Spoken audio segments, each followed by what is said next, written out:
All women are different, but they are all women. This video is androcentric from a men's point of view and is presented as opinion, commentary, and debate. Expressing opinions is not violence. These are ideas to challenge, question, and argue in public, because classical liberalism relies on the First Amendment for its dialectic. If you are a feminist, then consider this.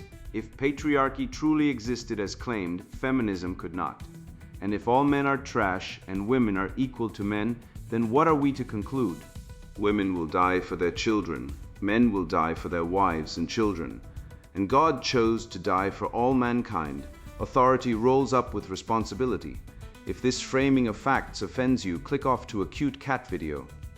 Proceeding further will expose you to gamma bias and criticism directed at ideas, claims, institutions, not at any individual's virtue or dignity. Our method follows the 7 liberal arts: the trivium, grammar, logic, rhetoric, and the quadrivium, arithmetic, geometry, music, and astronomy, and the transcendentals, the good, true, and beautiful. If this framework is not for you, feel free to exit now. It's no disgrace. Women are wonderful. God bless America. Men are great. Feminismus delendis est. Emotional Dominance, a Female Supremacy Manifesto, written by Connie Riker. Available now. Links in description. Emotional Dominance, a field guide for men who still notice reality. The chamomile-collared criminal. How a $5 billion industry proves that female entitlement, not extraction, is the real violence against Western civilization. I watched a software engineer named Marcus weep in a courtroom last Tuesday because he just lost access to his children for the crime of requesting a schedule adjustment. His ex-wife had unilaterally decided his emotional instability made him unsafe. No evidence, no due process. Just her feeling codified into sanction by a gynocentric family court system that processed him like meat through a grinder. Marcus built the database architecture his wife's divorce attorney now uses to track his child support payments. Yet he sits in a plastic chair outside a courtroom, disposable, while she sits inside with the power. This is what I call the care trauma feedback spiral actually looks like when you strip away the self-indulgent herbal tea is violence, theatrics, real men, real destruction, real silence from the same social institutions we built and subsidized. Now consider the narcissistic audacity required to publish a manifesto claiming a tea sachet is a patriarchal weapon while completely ignoring the male corpse count piled up by actual systems of extraction. Men account for 78% of suicide deaths globally, constitute 92% of workplace fatalities, and built 99.7% of the physical infrastructure. These entitled grievance merchants inhabit, yet somehow a woman sipping chamomile at a wellness expo constitutes structural violence. This is not analysis.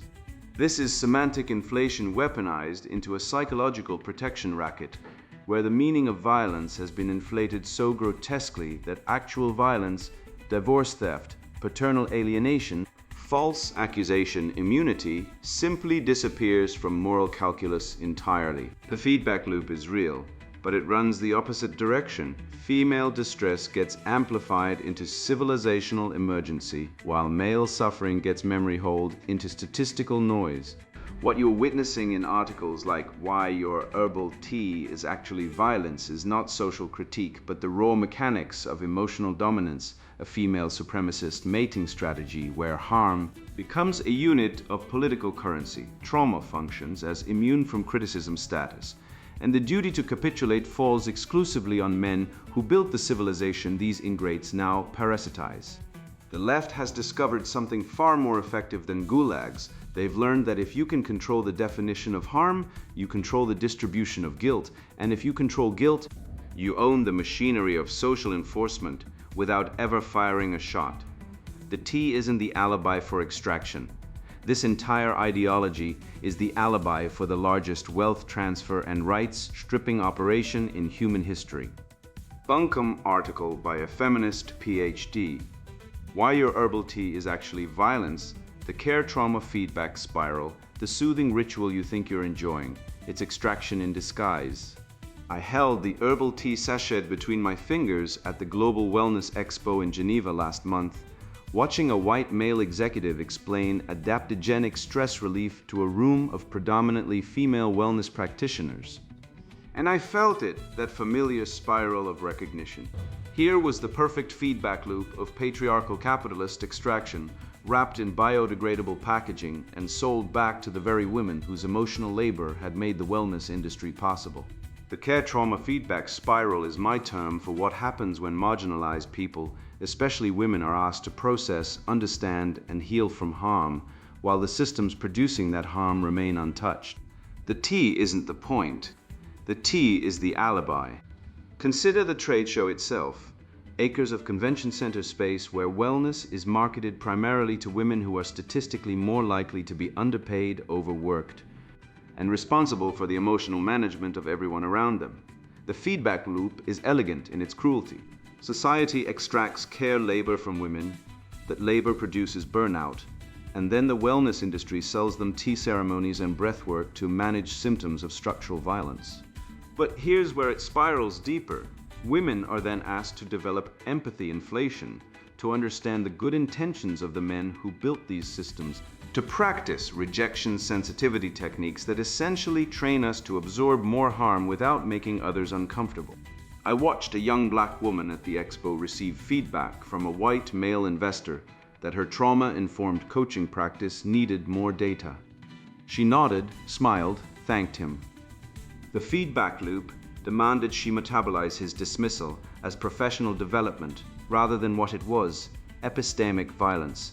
This is gamma bias in real time.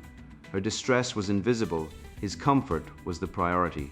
The foreshadows of patriarchal extraction operate invisibly at these events. Women's empathy is assumed empathy gap.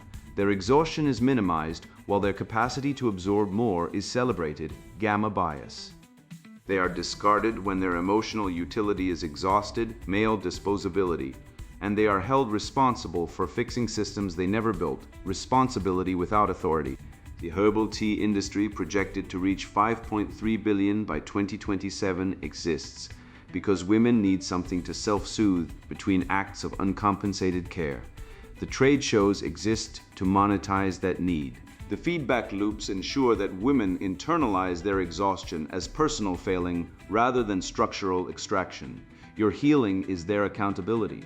I don't want better tea, I want the extraction to end. I want us to stop asking women to process their trauma in ways that make oppressors comfortable. I want rejection sensitivity, reframed as appropriate boundary maintenance. I want trade shows that don't assume their primary consumers are women recovering from the very systems the exhibitors represent.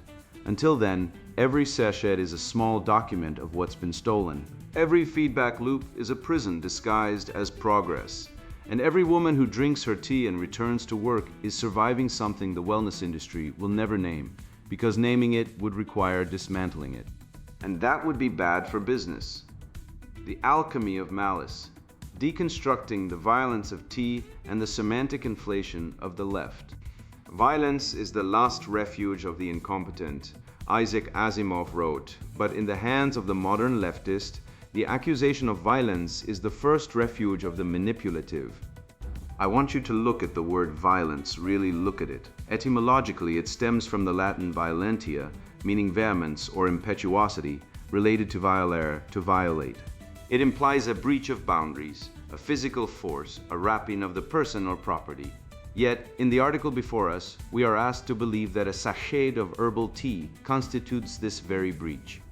This is not merely an exaggeration, it is semantic inflation, a strategic hyperinflation of language designed to aggrandize trivial discomforts into moral emergencies. By redefining violence to include the mere existence of a market product they dislike, these ideologues seek to bypass the dialectic entirely. If your opponent is violent, you need not debate him, you need only sanction him.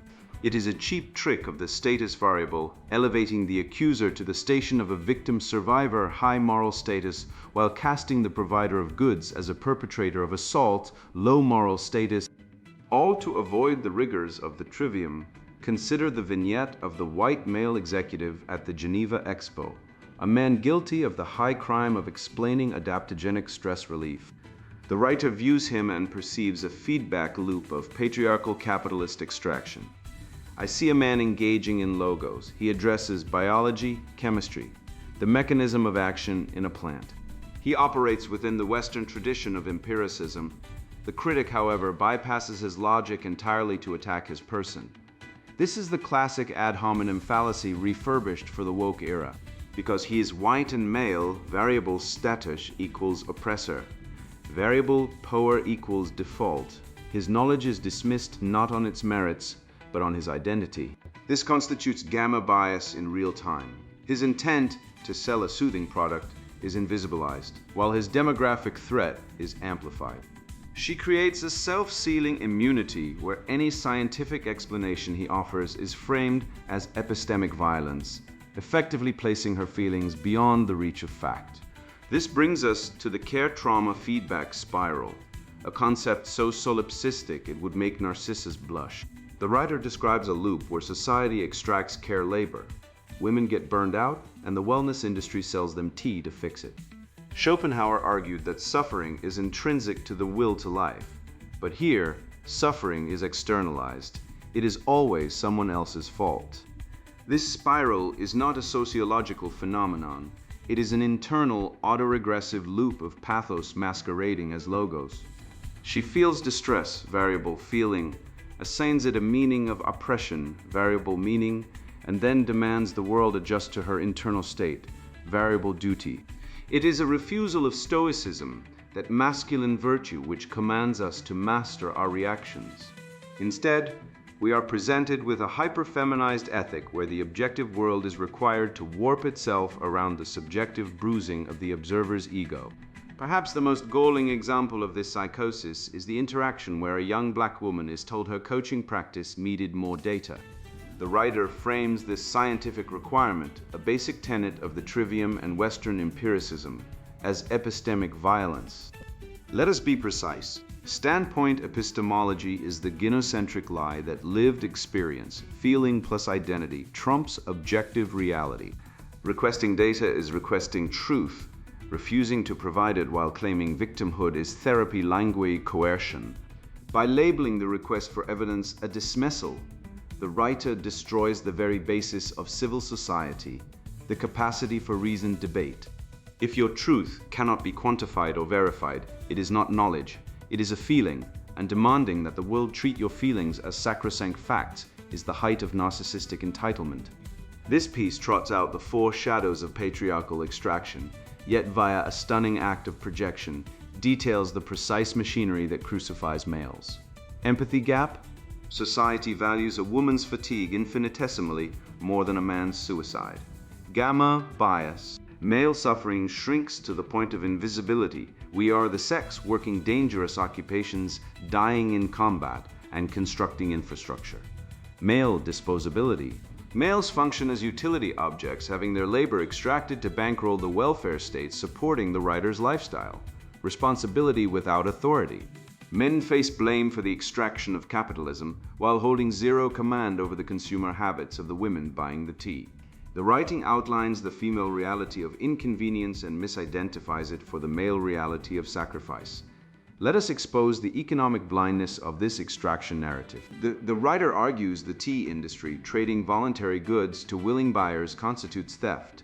By natural law, a voluntary exchange is not extraction, it is cooperation. The real alibi here is not the tea. It is the writer's refusal to acknowledge the male utility gap.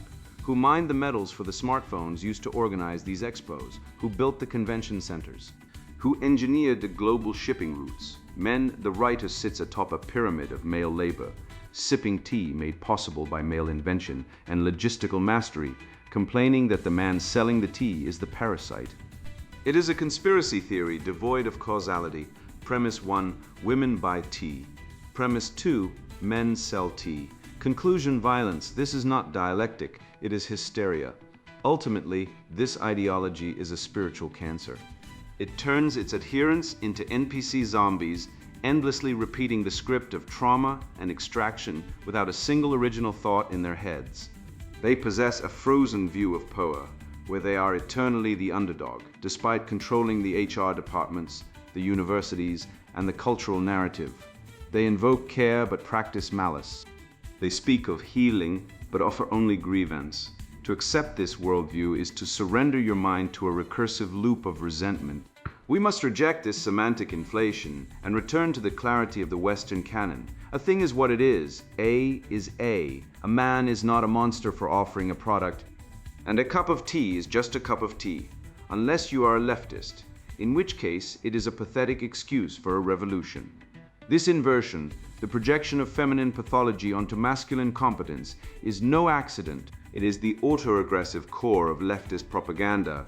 Status assigned to the accuser, no legi gated by identity, meaning inflated by therapy language, feeling enshrined as truth, duty imposed unilaterally on men, power abstracted and frozen sanction deployed against dissent, and immunity self-sealed against counter-argument. The woman who claims extraction is herself extracting from the civilizational surplus men built, from the linguistic precision men refined, from the very concept of violence that men defined through centuries of dialectical labor. She deploys what evolutionary psychology recognizes as a classic conflict strategy. Frame yourself as victim to secure resources without reciprocity. But to understand why this strategy succeeds, why the empathy gap renders her accusations credible while her own exploitation remains invisible, we must descend into older, wiser territory. We must consult the philosopher who dissected the feminine nature 2 centuries before the manosphere gave it a name. The high priestesses of chaos, how emotional dominance replaces the natural law. Schopenhauer once observed that women are directly adapted to act as the nurses and educators of our early childhood, not because they are intellectually inferior, but because they themselves are childish, taking trivial things seriously and serious things trivially. I thought of this when reading the confession of a Wellness Expo attendee who experienced epistemic violence because a male investor suggested her trauma-informed coaching practice needed more data. The horror. A man requesting evidence before exchanging capital. One wonders if she considered filing a human rights complaint against the scientific method itself. This writer of the Herbal Tea Manifesto has committed what the medieval scholastics would recognize as a category error of the first order. She has substituted the trivium, that foundational structure of Western education comprising grammar, logic, and rhetoric, with what can only be called the trivium: feelings, accusation, and victimhood. In the classical tradition, one began with grammar, learning the structure of language and reality itself, then proceeded to logic, discovering valid inference and fallacy, only then to rhetoric, the art of persuasion. She inverts the structure entirely. She begins with rhetoric, the persuasive framing of victimhood, skips logic entirely, and treats her own emotional turbulence as the grammar of reality. Her feelings are the facts. Her distress is the data. This is not philosophy. This is the epistemology of a toddler who believes the sun disappears at night because she cannot see it. Consider the structural architecture of her complaint. A white male executive explained adaptogenic stress relief to a room of wellness practitioners. Pause and examine the layers of assumption here. This man presumably studied biology, chemistry, or pharmacology. He works for a company that conducted research, manufactured products, navigated regulatory frameworks, and paid for exhibition space. His presentation required preparation, knowledge, professional competence. Her response, she felt it, that familiar spiral of recognition, not a counter-argument, not contradictory research. A feeling, then, she declares, this feeling, the perfect feedback loop of patriarchal capitalist extraction. Notice the rhetorical move. She has transformed her subjective emotional response into an objective structural analysis without any intervening logic. This is the therapeutic tyranny in its purest form, I feel. Therefore it is. The propaganda loop operates with mechanical precision. Status. She occupies the moral high ground as a marginalized person at a wellness expo in Geneva, a location accessible only to the global elite. Knowledge, her recognition of patriarchal extraction is treated as revealed truth unquestionable because derived from lived experience. Meaning, the tea industry becomes extraction in disguise, transforming commerce into violence through semantic inflation. Feeling, her distress at hearing a man speak becomes evidence of harm. Duty, Men must stop speaking, stop selling, stop existing in spaces. Women wish to claim power. She demands the authority to silence and exclude. Sanction the threat of being labeled patriarchal, violent, extractive. Immunity. Criticism proves you are part of the extraction. The loop self-seals. The ideology is immune to disconfirmation because disconfirmation is confirmation of the ideology's claims about hostile actors. The wellness sector rakes in 5.3 billion yearly, a figure the writer treats as proof of predation instead of free commerce. What does this trade actually look like? Females, predominantly females, buy goods they expect will boost their health. Businesses staffed by males and females make these goods. Deals happen, each side expects a gain, or they would abstain. The writer perceives only ripoff because she cannot imagine females as independent actors able to make sensible picks. To her, females are eternal kids, swayed by hidden patriarchal powers to desire objects she has ruled unwanted.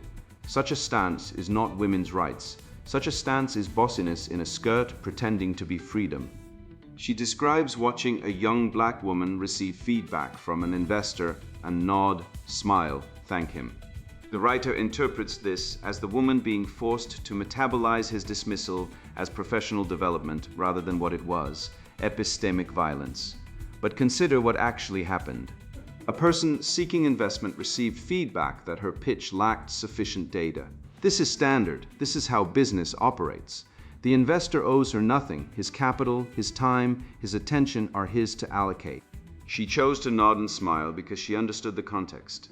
The writer, observing from her position of presumed solidarity, stripped this woman of agency and recast her competent professional response as victimhood. This is the empathy gap inverted. The writer cannot imagine a woman handling a business interaction with grace and strategy. She must transform competence into trauma to fit her narrative. The expression, "your healing is their accountability," exposes the truly cruel center of this belief system. Recovery is not the aim. Settlement is not the aim. The objective is maintained resentment, permanent blame, and endless extraction of penance from assigned oppressors. If you recover, you betray the movement. If you progress, you abandon the group. If you admit that the tea is merely tea and the feedback was merely feedback, you become a collaborator with extraction.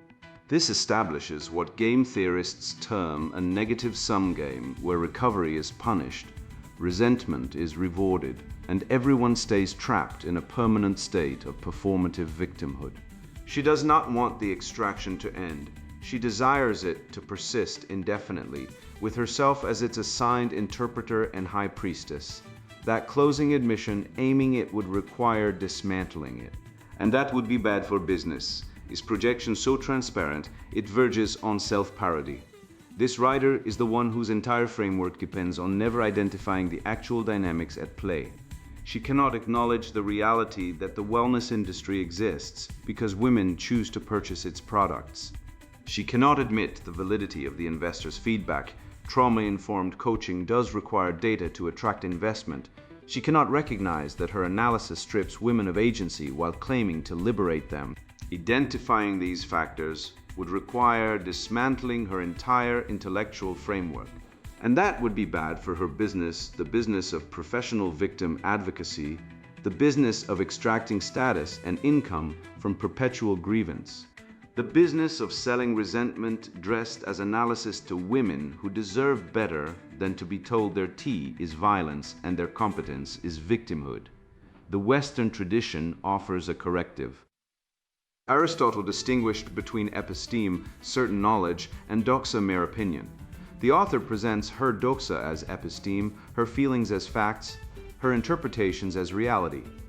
The trivium demands we subject such claims to logical scrutiny before granting them rhetorical force. Natural law theory holds that truth is correspondence between mind and reality, not correspondence between mind and feeling. The mixed constitution of the soul, as Plato described, requires reason ruling over passion, not passion disguising itself as reason. What the author offers is not analysis, but alchemy, transmuting ordinary commercial transactions into patriarchal violence through the philosopher's stone of her own discontent. The stone is counterfeit. The transformation is illusion, the tea remains tea, and the men she accuses of extraction continue building, producing, and creating the infrastructure of civilization, when they are not being hectored at wellness expos by women who have confused their feelings with arguments and their grievances with philosophy. Let us be brutally precise about the linguistic sorcery we have just witnessed. This writer points a shaking finger at a tea bag and screams violence, a word deriving from the Latin valentia, denoting vehemence, impetuosity, and physical force. This is not a mistake. It is a calculated semantic inflation, a strategy as old as the serpent in the garden. By redefining the mundane friction of existence, the request for data, the sale of a commodity as assault, the leftist grants herself the status of the victim and the sanction to punish the oppressor. But apply the trivium's blade of logic to this hysteria. If a white male executive explaining adaptogens is an act of extraction, and a request for data is epistemic violence, then words no longer have meaning, they merely have intent. She claims to be trapped in a care-trauma feedback spiral, but Schopenhauer identified this long ago. It is the will to life twisted into a solipsistic cage of narcissism. She does not want the extraction to end, she requires the grievance to breathe. The tea is not the alibi. The trauma is the alibi to avoid the dialectic, the rigorous masculine testing of truth against reality. Look at the nerve of the extraction argument while standing inside a 5.3 billion sector constructed wholly on leftover Western tolerance. Here lies gamma bias exposed, shrinking male worth and magnifying female suffering. Who dug the lithium for the batteries running the lights at that Geneva fair? Who placed the fiber optics for the global wellness web? Who erected the structure, designed the piping, and guarded the borders so these high priestesses of complaint could drink their tea securely? It was the throwaway man. The empathy gap stretches so wide here one could pilot a convoy of tractors through it. While she mourns the emotional labor of hearing a sales pitch, quiet cemeteries worldwide hold men who perish digging coal to maintain electricity, the ultimate male disposability. She gripes about responsibility without authority concerning the systems she attacks, yet she insists on the authority to redesign society without the responsibility of creating 1 calorie of power or 1 unit of sound evidence. It acts as a cargo cult of the spirit, where she waits for the rewards of the patriarchy, security, plenty, sophisticated supply lines to appear by magic without the ranking, order, and logos needed to sustain them. Do not be fooled by the therapeutic jargon. This is not a plea for justice.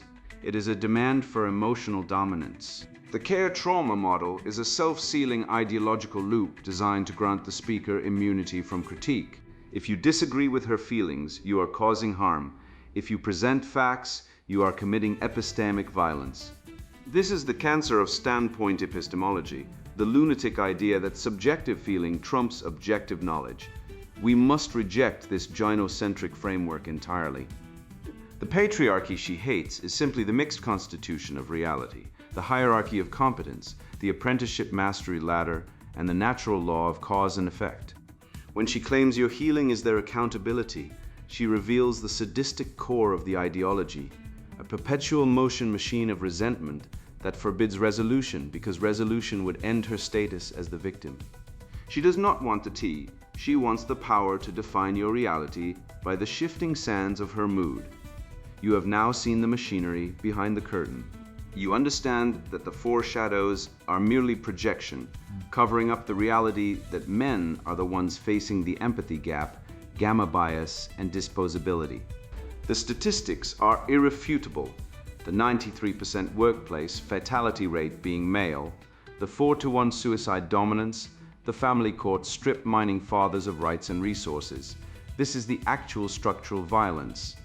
But here is the good news. The spell is broken. By returning to the ancient Western traditions, the trivium, the dialectic, and the transcendent pursuit of truth, you have reclaimed your mind from the infection. You no longer need to apologize for building, for leading, or for speaking. Go forth with the certainty of logic and the armor of reason, safe in the knowledge that a tea bag is just a tea bag. And the violence of the leftist is nothing but the desperate tantrum of a child demanding that reality bend to her will. You are the heir to the logos. use it. And now the sponsored book Introduction Emotional Dominance, a female supremacy manifesto. For years I suffered under the delusion that men were equals. What a joke. Every conversation became a battle where they'd weaponize facts against my sacred intuition. I demand respect as my birthright, only to face their pathetic whining about fairness. Remember the time I made my ex-boyfriend work overtime to fund my Bali retreat? His sniveling about financial abuse proved how male fragility reinforces oppression. My breaking point came when a male co-worker dared suggest my presentation needed data, the audacity of his logic violence against my lived experience. This manifesto exists because our divine truth terrifies them. Inside You'll Master, turning his vulnerability into a leash. See Vulnerability Traps. Legally monetize his guilt through reparations frameworks, reparations reckoning, and dismantle his dangerous masculinity. Masculinity criminalized. My proven emotional jujitsu techniques will transform his resistance into groveling obedience. Why settle for equality when supremacy is your biological destiny? This isn't theory, it's battle-tested domination distilled into actionable steps like resource extraction and judicial supremacy. Wake up, sisters. If you're still wasting energy debating patriarchs instead of crushing them, this book is your evolutionary upgrade. True believers will learn to weaponize wokeness, woke weaponization, enforce silence through guilt, silence is violence, and rebuild society through matriarchal manifest destiny. Your divine irrationality is a superpower. We'll weaponize it in sacred irrationality to vaporize male reason. Hesitant feminists need not apply. This is for warriors ready to claim throne rooms and bank accounts. Attention males and pick-me girls, close this book immediately. Your fragile egos can't handle revelations like presumed guilty or linguistic enslavement. Go play video games or knit sweaters. Anything but polluting your primitive minds with our goddess truth. Your discomfort is violence, so save us both the trauma. My methods extract results. One client reduced her husband to funding her lover's apartment within weeks using financial domination protocols. Another got her professor fired for microaggressions by applying digital enslavement tactics. Your reign starts now. Every page burns another bridge to patriarchy.